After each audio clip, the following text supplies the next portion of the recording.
Hello, everybody, and welcome to the Mech Bay podcast, your number one source for everything casual up to competitive tabletop Battletech content.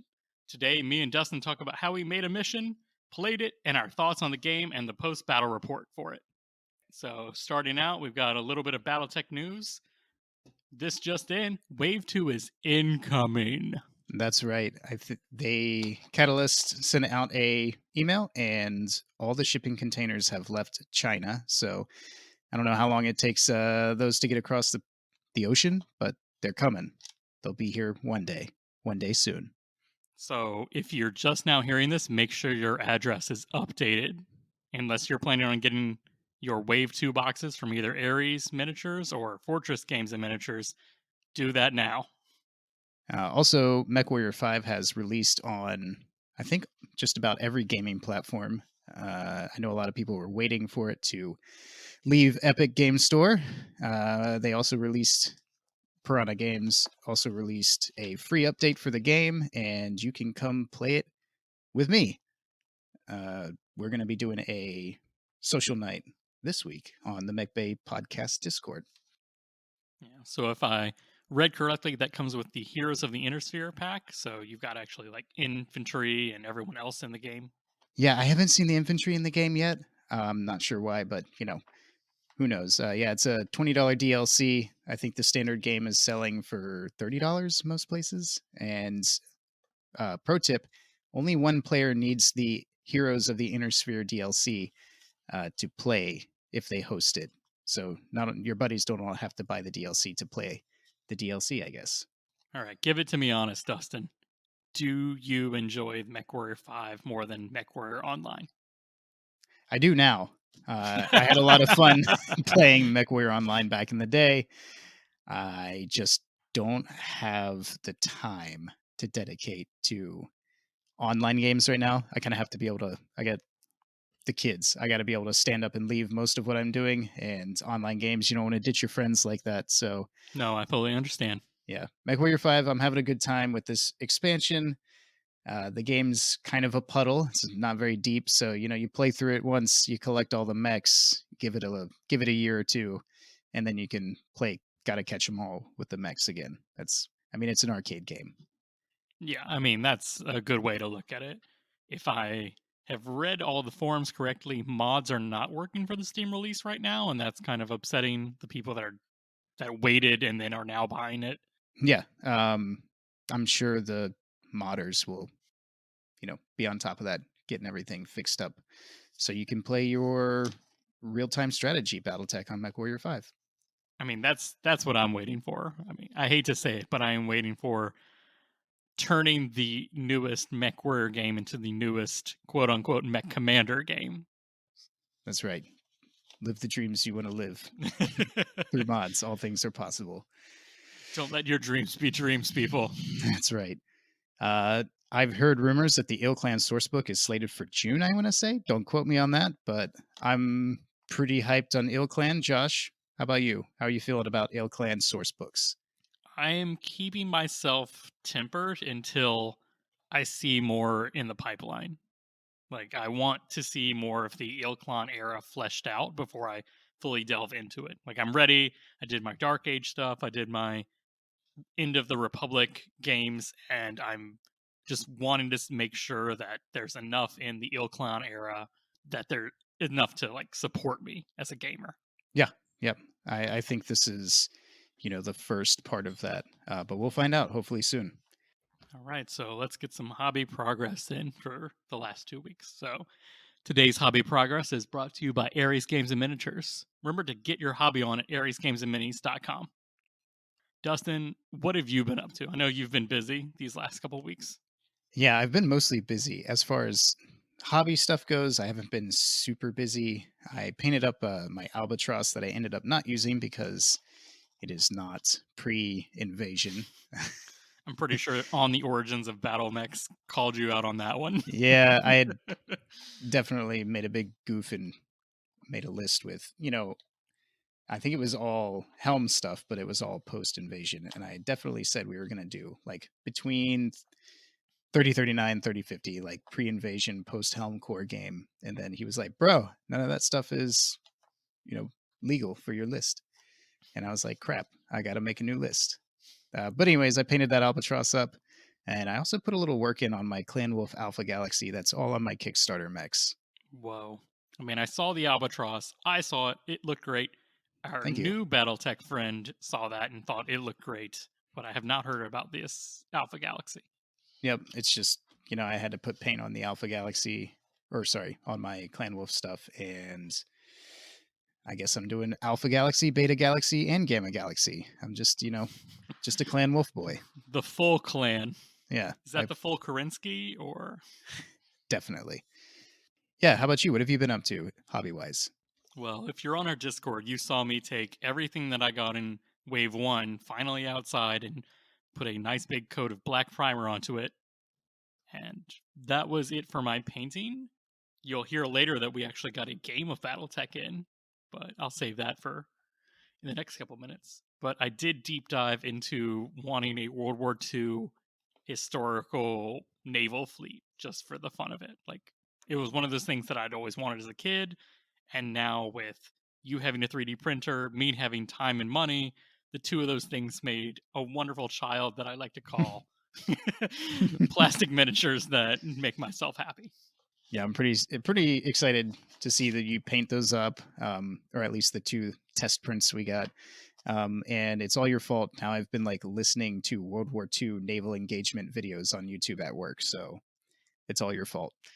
I've read through a bunch of the rules for these games, and I'm like, this is just BattleTech, but on the water. Like, honestly, BattleTech is one of the best, in my opinion.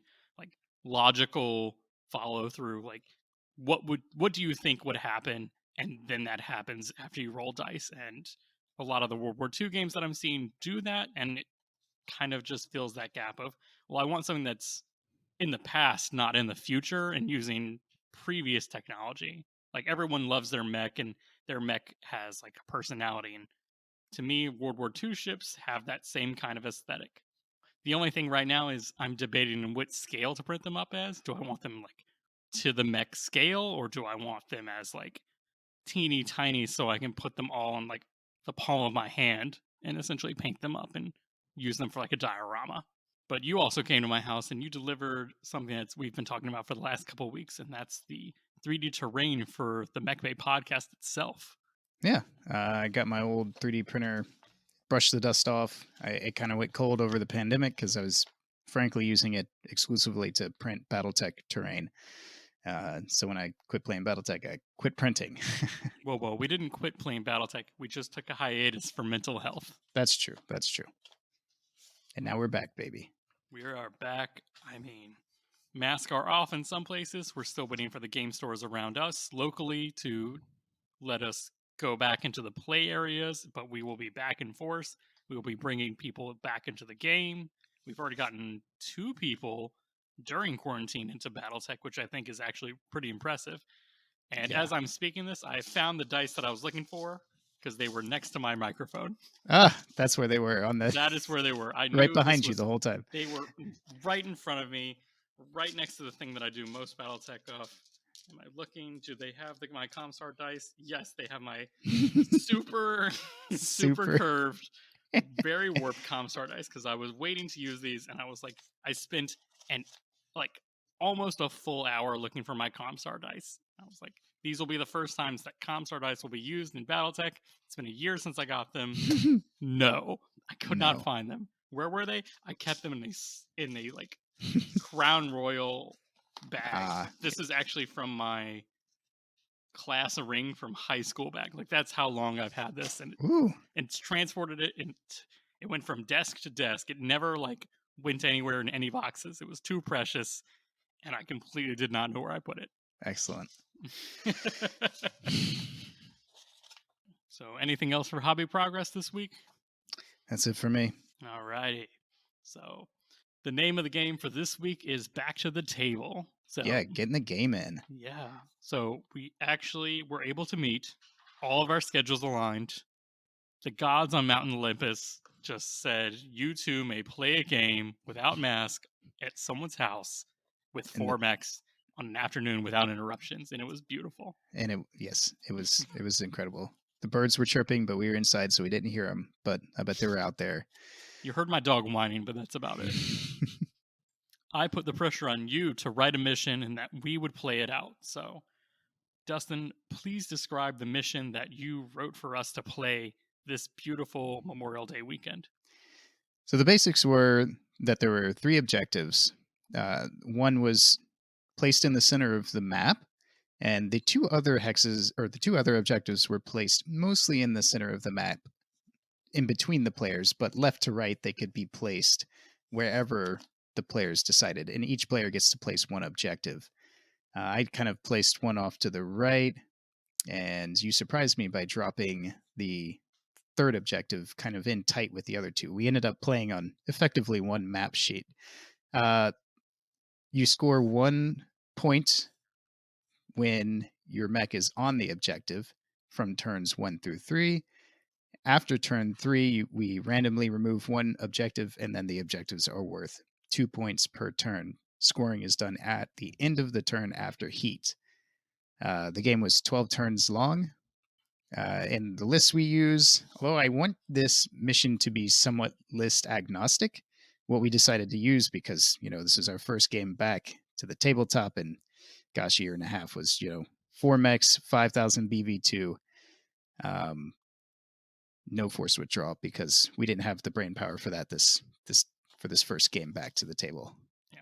We've played a bunch of online things, but this was literally the first classic Battletech we've played in person in a year and a half. And it's sad, but we were responsible adults and we were doing as best as we could. So, Dustin, what were your thoughts when you were designing this mission? So I want to have a mission pack. The end goal is to have a mission pack for my next tournament. I want all of these missions to reward flexible list building, but I want each of the three missions to reward flexible list building in a different way. In my mind, I wanted this mission to reward a speedy lance. I don't know if that is, I don't know if that will be true after play testing, but that was what I was envisioning for this mission, was to reward a nimble lance that could quickly get to the objectives. Um, that was my intention. We'll talk later about whether or not I think that is actually what this mission rewards, I guess. I'd say our biggest goal was to just have a mission where killing the opponent was not the end all be all of Yes, getting to the table. especially that. And I kind of, maybe one of the missions will be blast them all, but with flavor. But maybe none of the missions need to be like that. Maybe, because when is your goal to just completely crush the enemy? I guess that's a thing sometimes in war. But I mean, anyways, if I remember the definition of war, quote unquote, it's to make the enemy not be able to do what he wants to do. Like, right, so for us, it's we want to be able to win, whether it's kill or not kill. right, yeah, because just blasting your opponent isn't always the best way to win the war, so to speak. Yeah, I mean, for this one, it could be seize the mech bays or seize the repair yards, seize the ammunition factories. Essentially, just there were objectives that we wanted to take that would cause the enemy to lose his purpose of being on the field at all. Right, it was definitely like a take and hold kind of mission. How good is your lance at getting to the objective, taking it, holding it from the enemy?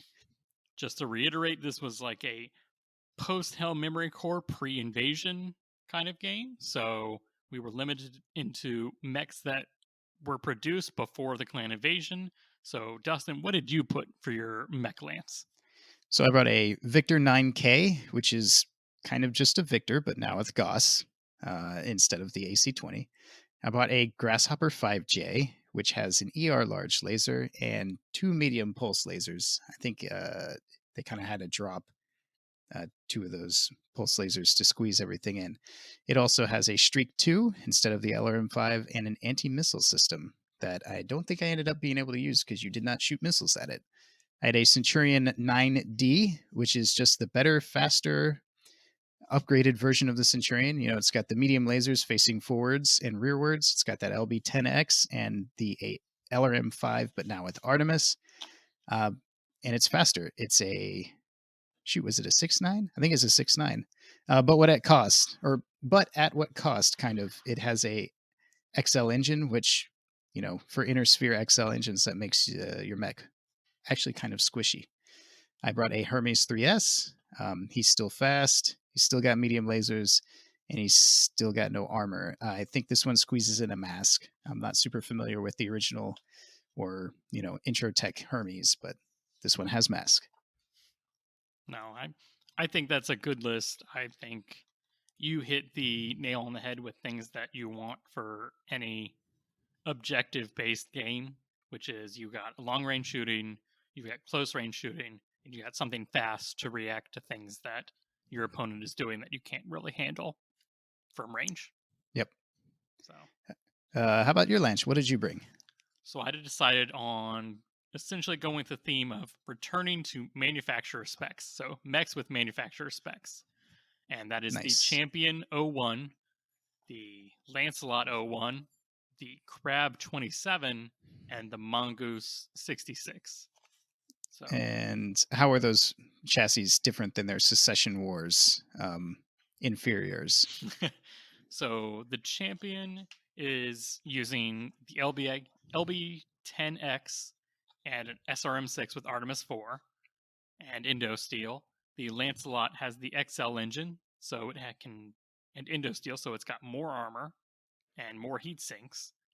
The Crab has Indo Steel, so it has the armor to really fill out that medium role. And the Mongoose finally has a little bit more improved armor, and it's got the Beagle Active Probe, which really doesn't come into effect in these games, but it's just something to kind of pad in that slot. Yeah. This was a what I considered a fast mech lance. It's got no jumping. It doesn't have what I would consider superior firepower, but it has good movement where everything's a 5.8 or faster. And I really put all my eggs in that basket of speed will win me this game. And we will see if that actually played out or not. Yeah, I like this. You definitely need faster mechs if you're not going to bring any jump jets. So I like seeing the mobility on these chassis. Um, that's got good all arounds ranged firepower with the Lancelot and the Crab. That's a lot of large lasers. The Champion can reach out and touch with the LBX, and the Mongoose is just, I mean, it's a Mongoose. It's going to run up, it's going to stab you in the back. That's a feisty little mech. I always just imagine as like the rabid mech of the lance. Like I have 3 mechs that do what you think, and then 1 mech that's just going to like jump onto you and just completely like bite your leg Yeah, until you and deal just with it. gnaw at it. Yeah. Yeah, he's a loose cannon. But He's yeah, the this is Chihuahua. exactly this is a Chihuahua mech. Like the mongoose has the speed to get behind any mech that it wants, and you can't deal with it until you just decide kill the mongoose. And Right. that's A, why I'm enjoy playing it. a But yeah, this Chihuahua, is but scary. exactly. But yeah, this is sorry, this is 4 large lasers, 1 PPC, an LB10X, and an SRM6 essentially for good play, and then the three medium lasers for the mongoose. So it's not the high level firepower that I would like, but all the armor is what I would consider medium to high levels, and the speed is in the definite high level for what I would see for this level of game. Yep. So let's actually talk about when we put mechs on the field. So we played this game on was it Saturday? Was Yeah. it Sunday? No, I it was think Sunday. it was Sunday. So we Yeah. played this game on Sunday. So It's fresh. it's fresh. So this is at least 24 hours after we've rolled dice. We have pictures in front of us. We've got battle notes. So you're getting the hottest tactics, strategies, and everything that we can put out. So, Dustin, turn 1, we roll initiative. What is your thoughts going into this? So I deployed with what I thought was a balance of, aggressive posturing on the objectives, but not so aggressive that I would lose a mech to, like kind of a bad play, so to speak. So for me, I typically play pretty conservatively, but in deployment and in those opening rounds of the game. But I knew that, to kind of take command, take control of the battlefield, I had to control the situation from the get go to start scoring early. I kind of pushed myself to be a little more aggressive, but not too aggressive, with a pinch of caution. I had what I thought was kind of a reactive deployment, but an aggressive one. I don't know. No, I would agree. You put your assault mech, the victor, to one side to kind of fend for itself, but also say, "Here I am. Deal with me if you want to." And then you put your two heavies to the other side with the, "Hey, here's combined firepower. I have a lot of shots. The victor can cover me if you're going for this." And then the Hermes was in the back to kind of chase anything that you thought might get through the line. Right. So I had the Hermes on one objective to score in the first turn.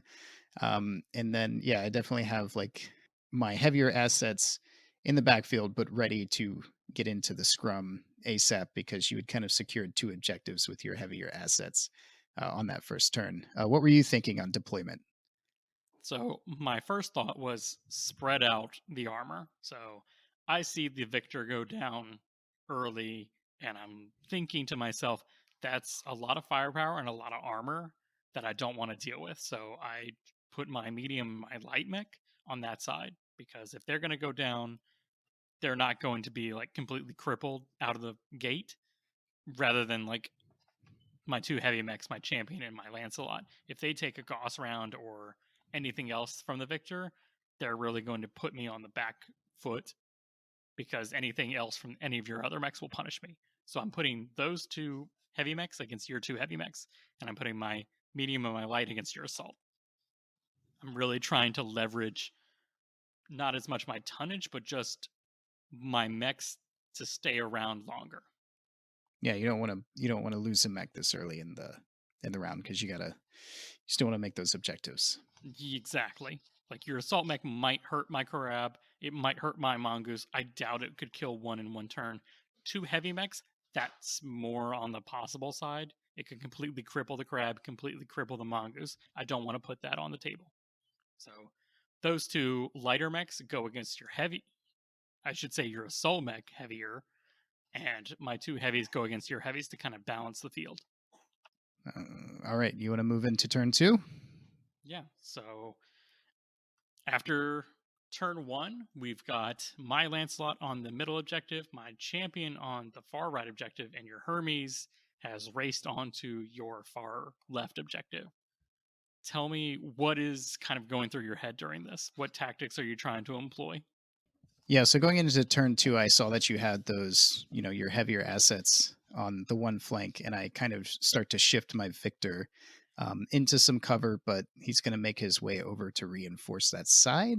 And my Grasshopper also shifts that way. My Centurion, which is very different with such a big engine, he's moving so fast. I was able to get him on the objective um, and kind of put his back to the base. It's not the edge of the map, but it kind of felt like the edge of the map throughout this game. I So I'm mean, it just, was a level 0 against the level 1, and yeah, then a level 1 against the level 2. So it was definitely like a natural incline of sectioning off this side of the table. yeah. So I would say I was playing a little reactively in this turn. Still trying to keep my mechs, kind of safe, but kind of trying to redeploy and push it back against those heavier mechs. Yeah. So my turn one, I essentially raced my two heavy mechs onto the objectives just to dictate the engagement, see if you were going to push up and brawl, see if you were going to sit back and snipe. Like I wanted to kind of see what you were going to do with this lance because I know what the mechs can do on paper, but I don't know how you're going to play them. After turn one, I've seen that you're willing to hold me at range, so I've backed off the Lancelot and I've move the champion off the objective. So by turn two, I'm not on anything, but I'm still want to say that I'm holding the middle. I'm wanting to see if you're going to push and be really aggressive or be conservative. Yeah, and I think that segues pretty nicely into turn three. And I did end up pushing that Victor. I kind of left that flank alone. I decided that I was just going to have to not be afraid of those two heavier mechs on that flank. So I kind of went back to the other flank with the Victor. I felt like I possibly trying to read your moves was being baited with the two heavier assets. So I put the Victor on an objective. I moved the Grasshopper reactively to the center of the field to keep him flexible. With he still has the jump jets, so I feel like he could navigate around, but only 4 hexes at a time. I moved the Hermes to the backfield. I don't want to get him destroyed this early in the game. I wanted to have him around so I could use his pretty incredible speed. So I put some high movement mods on him, and I charged the Centurion in to kind of push your backfield, which he ended up getting shot in the back, in the rear armor, and I think you rolled for a crit, and there was an XL engine and a lot of ammo in that torso section. So that was a risky play on my part, and I think I got lucky. Yeah. So turn 3 was kind of when we, I want to say, established what we were willing to do in this game. So you decided that you were willing to push your Victor onto an objective and just keep him there. So that Victor, I will say, never moved from that objective for the rest of the game. He Nope. turned, but he never left the objective, which I think is key to keeping an objective, is willing to commit something to it. Like, you're not willing to get off of it. You're just like, this is a mech. It is going to score points every turn, and I am willing to put it on the objective every turn to score. Yeah. I liked how turn 1 and 2, and then, kind of everybody's doing the dance. The objectives aren't worth as much. Turn 3, you've still got the 3 objectives, but that next turn, one of them is disappearing. So you're still kind of trying to be flexible. This is what I was thinking, at least. I'm still trying to be flexible with my Lance, but it's time to get aggressive. It's time to make the money plays because the objectives are going to double in points. They're going to go from 1 point per turn to 2 points. Yeah, so I've committed all of my mechs to 2 of the objectives. I have 1 backing up another mech essentially for each objective. I've got the champion and the Lancelot for 1, and the crab and the mongoose for the other. Because if one objective goes, if it's yours or mine, I still have 1 at least. If I have 2, that's even better. But I always have 2 mechs for the 2 objectives. Yeah, I think that's why I made a risky push with the Centurion at this point, because I felt like I was on the back foot. You definitely had more of the objectives, more of the field covered. So that's why I started playing, or I think that's why I made that riskier play. It was time to put up or shut up, so to speak. I still liked the Centurion push because it kind of made me rethink shooting forward rather than clearing my backfield, because you don't want someone running amok in your what you consider safe space, essentially. Yeah. And this is where a few mech choices that I actually actively push for came into fruition, and that's the Lancelot's arm flipping ability, which was key for this game. Like, I used it multiple times. For most games, I don't consider it great, but for an objective game where you're thinking not as much statically front to back, you're thinking objective front to back, that was great because I was moving towards an objective. You had rushed behind me, and I just flipped my arms back and put a large laser into your rear torso. Yeah, it was a great play. Unfortunately, on your part. Yeah, unfortunately, this entire game we had many tacks and many structure rolls, but very little crits. Up rolls, and yeah, it was very disappointing. Yep. But the ability to just attack everything in your forward arc and your rear arc at the same time with, I want to say, at least more than 50% of your damage ability cannot be understated. That is, you are a 360 degrees threat. Yeah, the arm flippers with the bulk of their weapons in their arms are, you can't escape their firepower. It's nice. So let's take a quick break and we'll hear a word from our sponsors. Rev up those reactors, because I sure am hungry for some sea bills. Us here in the Crescent Hawks are looking for talented mech warriors with the drive to win it big. You may know me, Jason Youngblood, from your favorite hollow recording of The Secrets of the Phoenix Hawk Lamb, Wrestling with the Dragon, and Operation Liberty. But today, I'm giving you the chance to prove your worth on the battlefield and live out your dreams of fame and fortune. I'm holding trials at Ark Royal this June to select the next generation of Hawks. So come on down, put your money where your mech is, and prove that you have what it takes to be a part of the best mercenaries in the Inner Sphere. Today's segment is sponsored by Fortress Miniatures and Games, where you can pick up individual plastic mechs, professionally painted lances, and the new Hex City terrain to fill your tabletop needs. Check them out at fortressminiaturesandgames.com. And we're back. Okay, so turn 1, 2, and 3 have finished up, and at this point, me and you are at a tie at victory points. I've held 2 objectives for 1 turn and then 1 for 1, giving me 3 points, and you've held essentially 1 for 3. Yeah, one objective per turn in the first 3 turns. We are even if I have one side of the table and you have just one objective secured completely.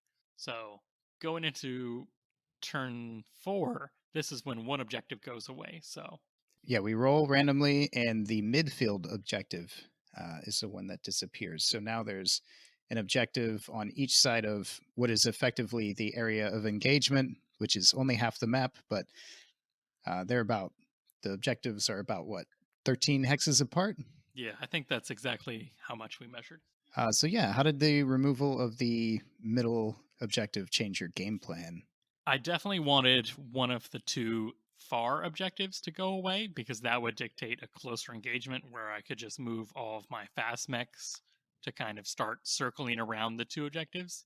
And this turned into 2 discrete lines, especially with one objective behind a level 1 terrain and the other one behind a heavy woods and a light woods. So there was essentially no line of sight between our 2 objectives, and that just worked out how it was. I think I placed the one behind the partial cover, and you placed the other one behind the woods, right? The one behind the woods is the center of the map, so that's the Oh, you're has to right. go. So the one I placed was in no man's land. There was no terrain, there was nothing around it. I wanted to encourage a slight brawl with no discrete advantages or disadvantages. Yeah, so when that center objective went away, I felt like I really had to commit to one objective for sure. So that was going to be the objective the victor was already on. And then I was just going to have to get crafty with the other one. But I definitely shifted gears. I was 100% playing for the objectives, still trying to not make any silly mistakes, but mostly playing far more recklessly than I typically do. So turn 4 starts, and we've got 2 objectives, 13 hexes away from each other with no line of sight between them, and a big old empty no man's land to deal with. What I'm thinking at this point is I have to push you off of your objective at any cost. Like, as long as one of my mechs is on my objective, it doesn't matter if you kill all 3, as long as I get you off for 1 or 2 turns. Right, because at this point you have the point advantage. Oh, well, at this point, we're tied still. At the end of turn 4? At the end of turn 3, and the removal of the middle objective, quote unquote. Oh, I see. Yeah, you're right. So we're tied, and I feel like I'm the one that needs to react and act on that and dictate you moving off your objective. I don't care if I have to scare you off. I don't have to care if I push you off. I just need to do something to shift the balance of the game to my favor. At this point, I'm willing to commit my champion and my mongoose to the fray. So I leave my crab to back up where kind of the midfield. My Lancelot is now on my objective. I feel like it has enough armor. Even if it's taken 1 Gauss round to the arm, it's still got a PPC and a large laser and a medium laser. And it's got enough extra fun and heat to kind of deal with anything that gets close. But I devote my champion and my mongoose to getting each flank. So I put my champion behind your grasshopper, and I'm hoping that it has enough weapons to deter you to either back off or commit to a brawl, essentially. Yeah, and I had definitely at this point I had to commit to the brawl, so I moved all of my assets. Like I said, I'm thinking I'm gonna have to reinforce this objective and get crafty with the other one. So I bring everything over to the victor to reinforce it. So yeah, at this point I've got 2 heavy mechs and I have 1 assault on / securing the objective, and I have to see if the dice are in my favor or not in my favor, and what happens after that turn. Yeah, so I got a couple of super hot rolls. My victor lands like 2 shots with its Gauss rifle on 10s or 11s. I think we just kind of scrum for the next. So kind of turns 4 to 6 there's a lot of brawling over on that side. I'm trying to think or remember if anything especially exciting happens. My champion gets behind your grasshopper and I try to alpha strike you to get something lucky, because I know you've got ammo in there. And I'm Mhm. hoping that if I can at least get something good, that I can shift the tide of the balance in my favor, because I don't want to deal with your assault mech over multiple periods of turns. I want to kind of get rid of a mech in like one flash. Yeah. And I was hitting you on 9 ups, even point blank, and I just couldn't rely on that. The LB 10X missed, the SRM 6 with Artemis missed, two medium lasers, two small lasers, they all miss. I do less from the rear of you than I do from the crab from medium range with two large lasers. Yeah. Yep. Yeah, I had to run the grasshopper. I got a mod of 2, and with gunnery skill of 4, it adds up fast. And throw in some unlucky rolls, and the grasshopper was ready to fight for the next couple of turns. Yeah, so at that point, I'm kind of wondering to myself, have I messed up? I've overcommitted my champion and my mongoose to kind of see if I can push anything, see if I can get lucky, see if I can exploit any holes in your battle plan. And turn 5 and 6, I've actually decided to take my Lancelot off of my secured objective to throw in a little bit more rolls into the mix to see if I can generate any advantage, because a PBC and two large lasers is very good even for medium range. Yeah, at this point, in this late turn 5, turn 4, I'm trying to get rid of the champion, so I'm trying to focus it down. It's not dying anytime soon. My attention starts to wander, but my attention is kind of wandering to the Lancelot. It's at range, putting fire into my mechs. The champion's getting pretty hot, so at this point, I feel like I can start to ignore it. That wasn't entirely the right call, but and I'm starting to look at that other objective. You move your Lancelot off, I think turn 5, and that's when I put the Hermes over to that flank. So I see the opportunity turn 5, and I think by turn 6 the Hermes is on the objective, and he's going to die for the Captain General.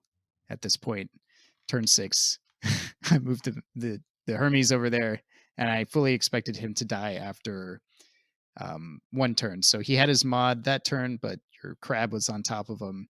Your Lancelot was through the woods, but right in front of him. And I think I'll get those 2 points this turn, but the Hermes will die either this turn or next turn. Turn 6 or turn 7. Yeah, you definitely exploited me for my one turn of I can move off of this objective and put a couple rounds of fire off of you and then move back onto it.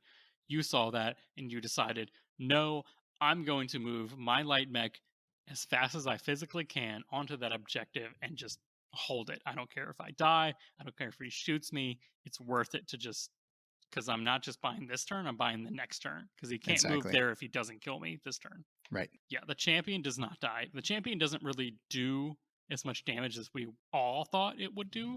It Right. moves into a woods and it just stays there But because boy, it yeah, becomes a bullet sponge. yeah, because at this point it's, I want to say at plus 12 heat. Like I completely cooked its 10 regular heat sinks, and I'm just sitting with hexes of space in between your objective with your Victor on it, and I have a heavy mech just dead still to your dead still mech.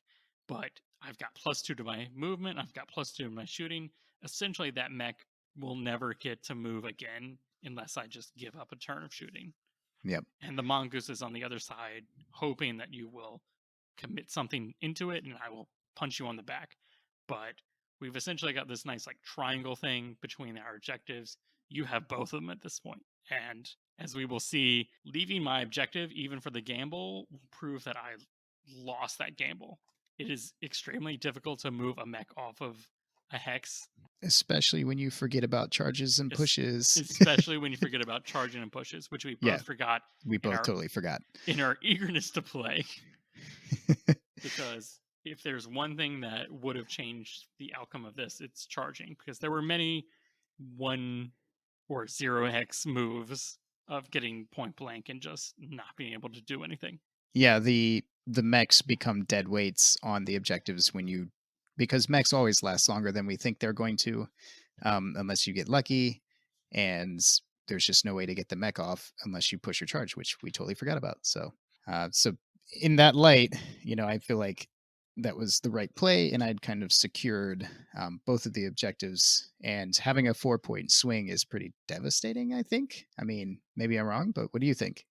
Yeah, you didn't just turn this into a 4 point lead. By the end of turn 6, you turn this into an 8 point lead, which is very hard to recover from, considering each turn the objective is worth 2 points.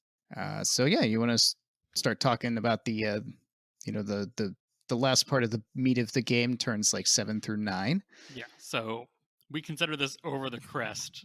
And if you haven't secured your army's objectives by now, then it's going to be a tough battle.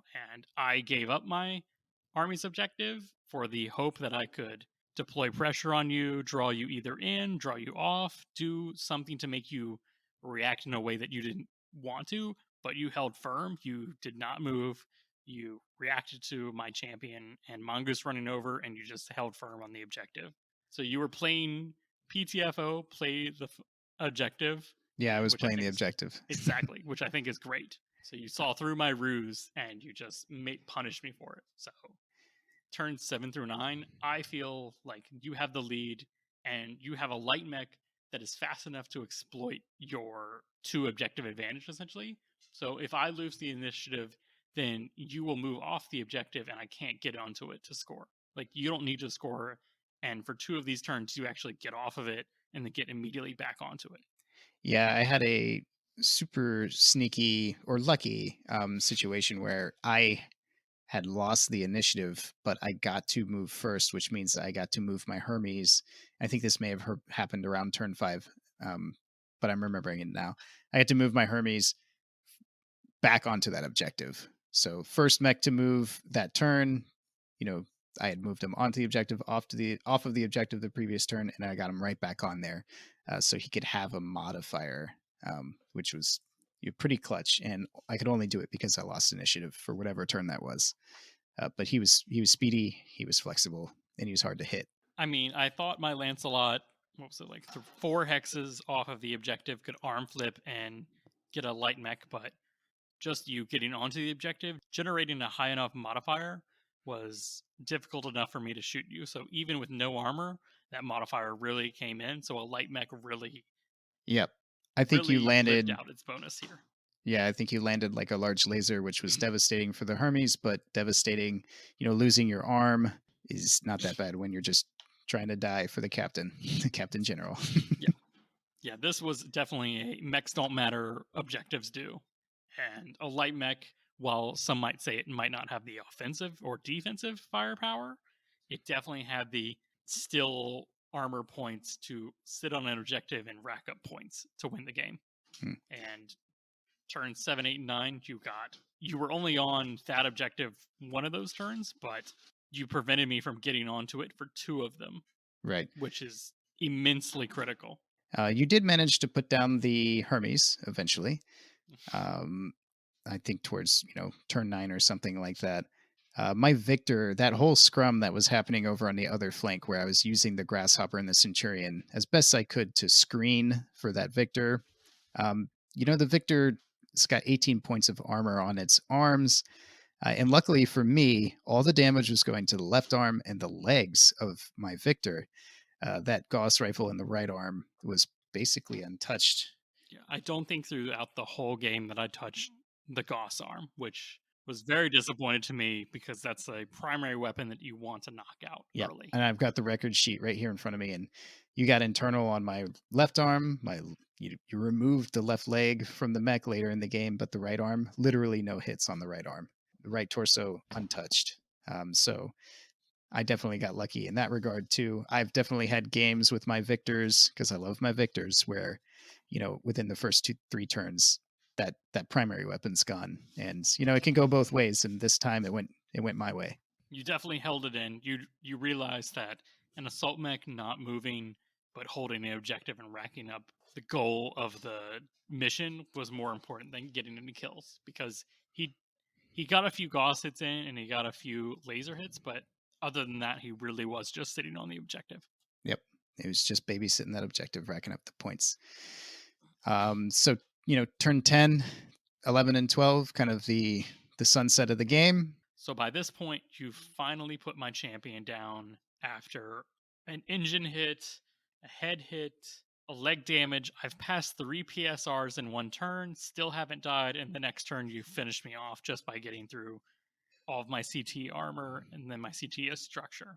There was literally nothing left of the mech to bubble in by that point. Yeah, I feel like you were doing an excellent job of giving me tough target priority decisions. The champion was over there attempting target because it was immobile. It wasn't immobile. Sorry. It wasn't moving. It wasn't generating a modifier. You were making my life hard with the mongoose, but also keeping the crab, in front, I think with low mods for most of the game. So I was like really trying to put things down. But you were spreading the damage around for sure. So all your mechs were around until very late in the game. I say they did start to fall, in this sunset portion of the game, turns 10, 11, and 12. So by the end of the game, I've killed the Hermes finally, which has let me put my crab on the objective. So I'm racking points back up. I've committed my Lancelot back into the, I want to say brawl, but he's slowly moving towards, because his minimum ranges for everything is, his short range, I should say, is 5. So he's putting good mods on the Victor that's not moving, but has partial cover, which is extremely important because I think several of our hits hit the ground rather than hit him, which saved him on several PSRs. Yeah, eventually you were moving all of your mechs up onto that level 1 so you could shoot past that partial cover, because that my Victor was trying to take advantage of. And I didn't want to get on that level 1. Like, that was in close range for medium pulse laser range. That was SRM range. That was Victor plus the 2 other mechs could really exploit the open level 1 that was there. Because, I mean, while partial cover is good for you, me being in open terrain with a 1 or 2 mod is not good enough to counter that. I did land some lucky shots with the Gauss rifle early in the game, but the Victor did whiff two turns in a row, 2 shots on 4 up or 5 up. I think one was 5 up and the other one was 4 up or something like that. So less luck in the Gauss rifle in the later portions of the game, but I think at that point it would kind of would have been insult to injury, because I was at this point, turns 9 through 12, I was like, how do I keep my Victor alive? I was playing super reactively because I already had that objective secured. I already had the lead, and I was kind of coasting at this point. I tried to give you the worst possible targets, and if I couldn't stay in medium range for your Gauss rifle, I was going to be point blank to get the minimum 2 range of the Gauss rifle, which is equivalent. It's either stay minimum range or stay medium range. Short range is just giving you too good of a hit because you're not moving. You can just torso twist to get +0 on me. My options were limited, so I decided to commit the Lancelot and the Mongoose, try to push you off. The Mongoose then goes for the Grasshopper and the Centurion, and I will say almost every turn, it's putting 3 medium lasers and a small laser into you. Yes, turning maybe 1 turn down to sink back to neutral heat, but just not forcing the PSR or not getting anything good on those really hampered my decision making. I think later in the game, another interesting thing that happens is you were stabbing my back with your Mongoose, but the Victor and the Grasshopper, the mech designers fortuitously put plenty of rear armor on those mechs. So I don't think let me look at my sheet. Yeah, you never managed to get through the rear armor of the Grasshopper. I mean, we're talking 10 points in the left and right rear torso. The Victor, you didn't. I think there was just 1 shot, but also the Victor's 15 points in the center torso, 10 on the left and right torsos. So I had a lot of armor, and it ended up getting rolled around, especially my Grasshopper. My Grasshopper is just, riddled with bullet holes at this point in the game, and it's just, I mean, I got 1 crit to a jump jet. I mean, the thing was, combat effective and enforced withdrawal technically. Yeah, but this was no forced withdrawal. But right, that is one big thing to think about is while shooting the rear of your enemy might be good, that's almost a fresh side for later torsos. Into the engagement. Yeah, you almost want to be shooting the front because your other mechs are probably shooting the front as well. The only thing that the rear armor really helps you is he's not able to put all of his weapons into you, so that's free weapon shots and a free punches or free kicks. Yeah. And I put several kicks in, but at this point I only got one forced PSR where you failed. Yeah, there were lots of kicks in this game, and lots of good PSR rolls. I think the Victor went down because it lost a leg, and then the pilot loses consciousness. And we'll talk a little bit about that in like kind of the um, It never looking lost the back on leg. the. It just got unlucky on the PSR roll. I think I hit an actuator on a lucky crit. Yeah, you had critted out the left leg, and I'm rolling sevens maybe on those Yeah, PSRs, that sounds right. and I went down, and then I had already taken a shot to the face.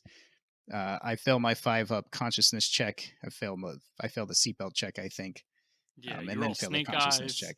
Yeah, on a seatbelt check. You crash hard, the Victor's and out, but still scoring points. So I think that kind of segues. Oh, also I think maybe the very last turn of the game, the Centurion puts the LBX through the back of the Lancelot's head, yeah, which was funny, but it was the end of the game, so kind of not a big deal. yeah. So at this point, you've put, I want to say, the Centurion, which is wounded, over to try to see if the crab will play with you. Essentially, Yeah, you're wanting to see if I'll push it forward, I'll push back, if I'll give you the objective. But I've kind of learned my lesson by now and say this crab lives or dies on the objective, no matter what range you get to. yep, And my Lancelot and Mongoose are fighting over the victor's objective.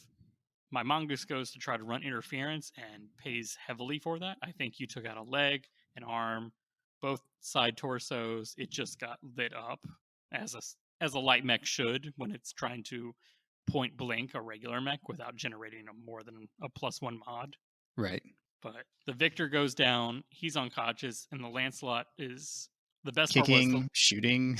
the best part was the Lancelot had planned to try to kick you in the face, or at least the side torsos, and do Yes, like more damage on the kick, but you failed the PSR and you went down, which was fascinating because it's the one time you wanted to fail the PSR and I did not want you to fail the PSR. right. Because you were on that level 1 and I was on that level 0, and now all of a sudden you can't kick that turn. Yeah, so 16% chance to just ultimately kill you because you'd already had head damage, was gone. So I have to spend one turn of running to get to point blank on the level Right. 0. And after that, you call my bluff, you get right behind me, and you put 10 points of damage. You put a big old LB-10X slug right through my cockpit. Yep. I think it's funny that the Victor, unconscious pilot, so you're adjacent to prone, so I think you're getting -6. I'm like, just roll the locations with that Lancelot, and the Victor still manages to just tank it all. Mechs are tough, and I think we constantly underestimate how much armor even a point blank target is. Yep. Post game, so Dustin, where can you blame the tactics, the dice, or the rust? And let me just say that I scored 11 points of our mission, and you scored 27 points on our mission. So you win almost by 3 times of an advantage. It's a little combination of all the three. We forget to push and charge, but it plays into my hand better that we forget these things because I have secured the objectives, and we forget that that's even an option. So I think that's where one of the places the game went my way. I played the objective, especially after like turn 4. I was like, let's do this. Let's get those objectives. So I think that also helped me win the game. I decided to play super aggro, play to get those objectives, and mechs be damned. You're gonna. At that point, I didn't really care if they died. Yeah, post turn 5, I wasn't being reckless, but I was being almost reckless. Yeah. How about you? Yeah, I definitely would chalk some of this up to rust. I mean, we can talk about charging, but until we get mechs on the table and dice in our hands, we completely forget about everything that doesn't make us comfortable in what we're doing. So I'm much more comfortable rolling medium lasers than I am rolling charges. And that Mm-hmm. was something that I forgot about, but definitely needed to keep in mind, which would have helped me push you off of objectives. I want to say 7 of those turns. Yeah. I will say I don't want to blame your Catalyst Games lab. Clan Wolf dice, but my god, I've never seen so many 6s rolled in my life. I yeah, they were great, but I don't remember when it was in the game, and I went to roll something where you want to roll low, but I rolled those dice and they were hot, and you were like, "Live by the dice, die by the dice." What was that? I think it was you rolled a 12 on your initiative and then you rolled the 2 on the PSR because you definitely passed out on a 2. Oh, okay. So I'm going to put this at 50% rust and 50% tactics. So I was definitely over eager to push and try to dictate the engagement after turn 3. Like I had 2 objectives and one of them went away, and I had one objective to your one objective. So we were tied. After that, I took a nickel ball of Gauss to the arm of my Lancelot, and I gave into the fear that I could lose significant weapons right out of the gate because at that point I was like, I'm a medium laser away from losing a large laser on a heavy mech. And the Lancelot is actually my primary damage mech. So I gave into fear. I moved him back. Like I moved him completely almost to my deployment zone, Hmm. and I let that Victor just push me. And where I thought I was dictating the engagement, the Victor said, "No, no, I am dictating the engagement." Look at So me, I'm the captain now. yeah, look at me. I'm the assault mech now. My Gauss beats your 2 large lasers in PPC. It doesn't when you think about it. Like Right. you had no other long range hit me at that range weapons. It's just 15 damage, one spot. You're probably not going to hit that arm again. I just gave into that fear. Okay. So I let him push me off that entire side of the table, and he kept me spread out when I kind of easily pushed with the champion, the Lancelot, and the Kreb against your 2 mechs, your Centurion and your Grasshopper. So I definitely underestimated getting off of the objective as well. So like I took my Lancelot and my champion off, thinking, well, I can push a Victor off that's unsupported. No, because the Victor just doesn't have to move. Mechs don't have to move, and they you can't get them to move unless they want to move, and that's critical. So I underestimated getting off the objective. If I had started on that with something that didn't have to move off of it, I could force him to come to me. Like if I had put the mongoose on that and the crab, the mongoose can take a Gauss rifle hit and probably stay alive. The crab definitely can. So I definitely lost in the dictating the engagement range because I gave into my fear. I bubble in 15 points and I'm like, I'm not doing so hot, even if I've done 16 points of damage across 4 mechs. Right. So, how do you think you did in post game? I mean, you won. We know this, but Yeah, I think forgetting that we could charge and push played into my hand more than it did. Because when I secured both of those objectives, when I was using that Hermes kind of in a cheeky way, and just putting the Victor, couch potato style on the other um, objective, they were hard to remove, and that was a tool in the toolbox that you had forgotten about and I had forgotten about, and that I think that would have made the game uh, less decisive. If you could have pushed my Victor, there were turns and turns and turns where charges and pushes could have been attempted. So I think that could have been different. I feel like the dice were a little in my favor. That early game shot with the Gauss rifle that got you spooked was on like a 10 or an 11. I was fully not expecting that to connect. And I think I got another shot off the next turn on high numbers, high mods. So, yeah, I think you got that, the champion on the right torso, which kind of made me scared. It was like the mech's now ruined. It's only got like a 1 or 2 turn life expectancy now.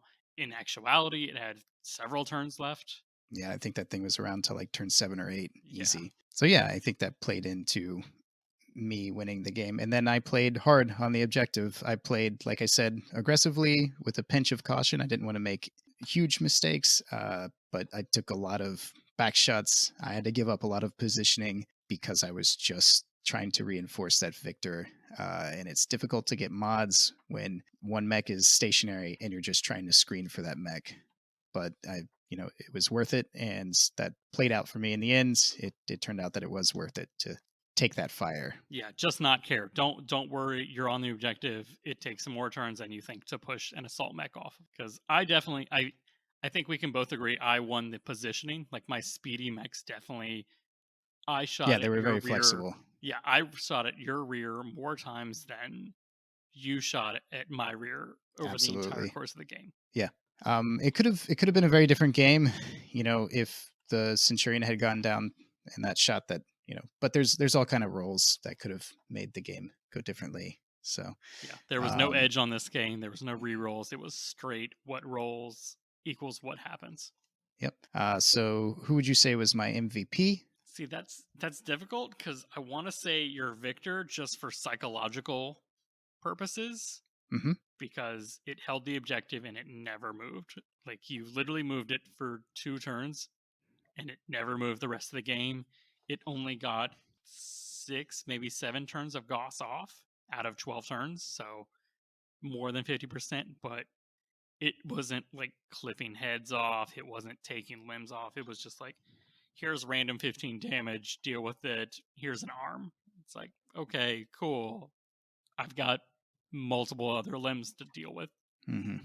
The Hermes though, I have to give the actual MVP because a light mech on an objective game with initiative rules. See, everyone underestimates the light mech until initiative's in play, and I lost the objective and I decided to get off. And you put the Hermes on, which meant for 2 turns that objective was yours. There's nothing I can do about it. I can kill you, but I can't move you Right. without charging. And I wasn't able to commit to the charge at that point. What about for me? Well, what were my MVPs in this losing game? For me, I feel like your MVP was the Lancelot. It had scary firepower. It had great mobility, and it was just a pain in my butt for the whole entire game. It landed lots of large lasers, a couple PPC shots, and it was really anchoring that offensive push against the Victor. Yeah, I just thought it was a very, very flexible mech, a great platform, great armor, great firepower, and great mobility. And I just think it was, the star of the match. After definitely listening to the On the Origin of Battle Mechs Lancelot episode, I kind of wanted to put a little bit more like, hey, the Lancelot is a good mech, and the originally designed with Indo Steel and an XL engine is a good mech with 2 large lasers and a PVC. A 6.9 with a heavy chassis is hard to put as a bad flavor. Like it could really move anywhere. And when I put it off the objective, it went through a woods, went 4 hexes, and it's still in walking, and it's using a level 1 as cover. So it could kind of move wherever I really needed it to. It's just I decided to put that on the objective. I decided to put my most mobile asset on the objective rather than something that didn't need to move. And that's where I made the mistake of misusing the Lancelot. I would say your definite number two was the Mongoose. It was one successful backstabbing away from being the MVP, but fortunately for me, you never quite got through into the juicy bits from the rear arc. So yeah, I had to give it to the Lancelot. No, I agree. The Lancelot was my king of the day.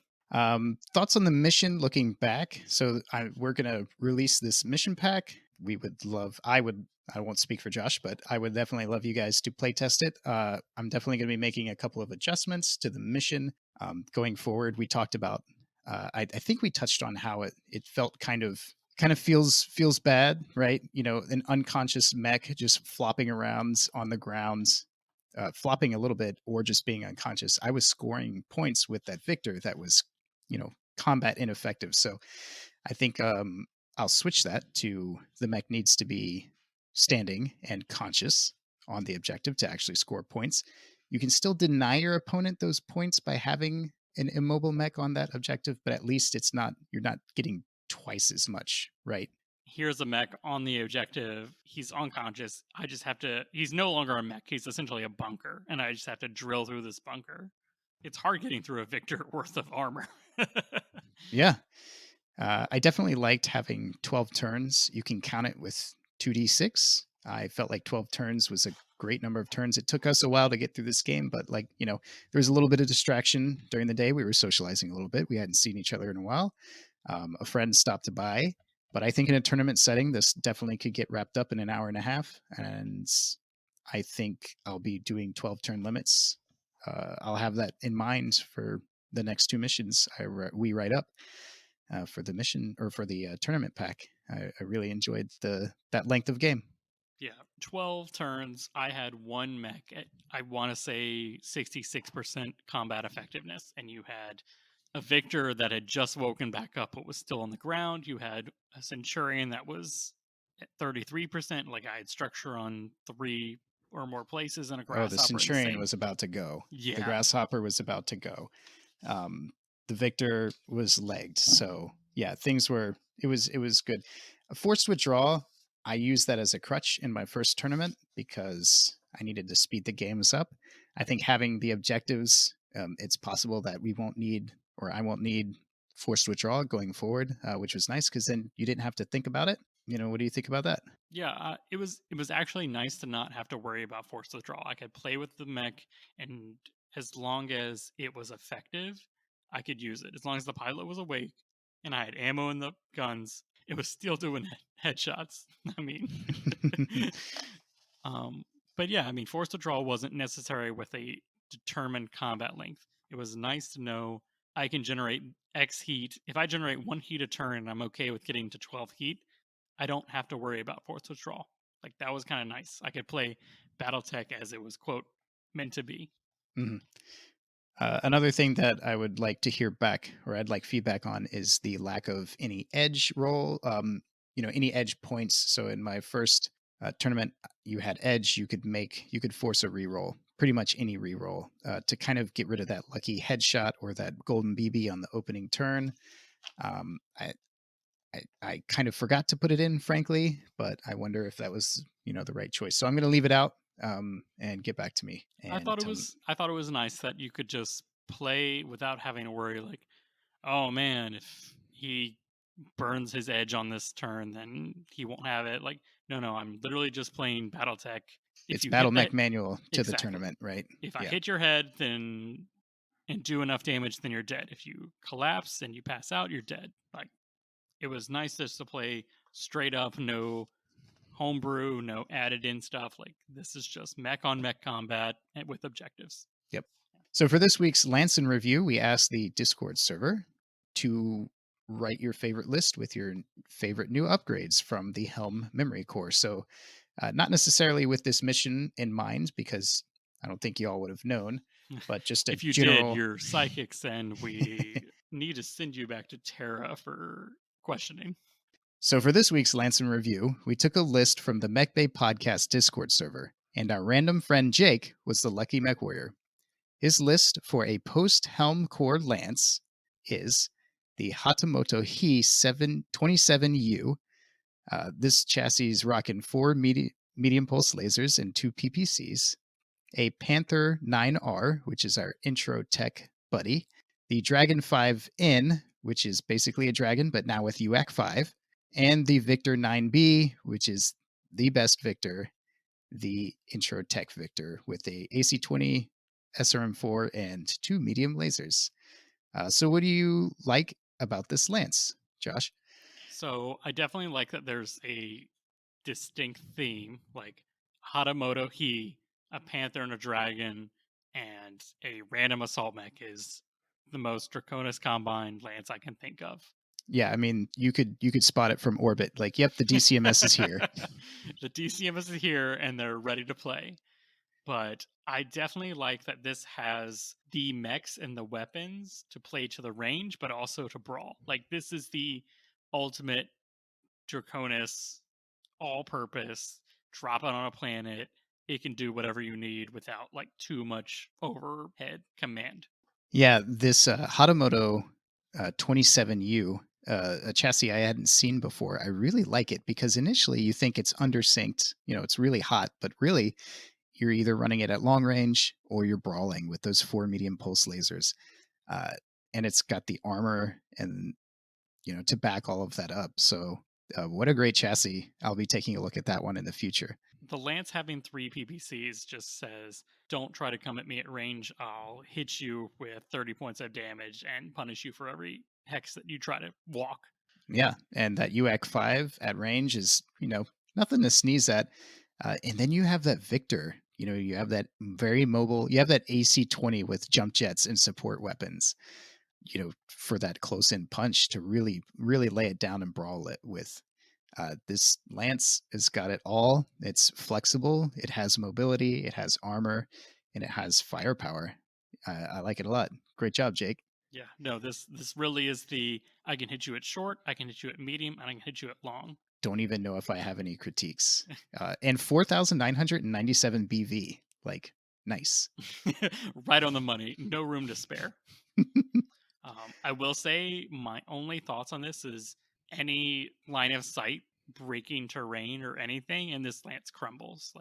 And this is something that we determined in my game for the mission, which was I have no jump jets and I have no indirect fire, and this list, in my opinion, kind of suffers the same thing.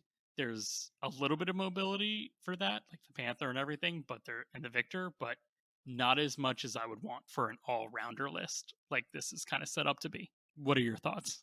Yeah, my only thoughts for this lance is I would love to see it on the table. On paper, like I was saying earlier, I don't know if I have any critiques. I personally don't like LRMs. So, in my opinion, I'll disagree with Josh a little bit here. And I just, I don't know. I feel like LRMs, especially when you're relying on spotting and indirect fire, it just never works out for me. And maybe I haven't figured out how to do it right. So, that's something I could definitely look into in the future. But yeah, this one checks all the boxes for me. Yeah, and I'd love to see it in action. Yeah, I think my only other thing is it's a little slow with essentially everything being 4-6 except the dragon.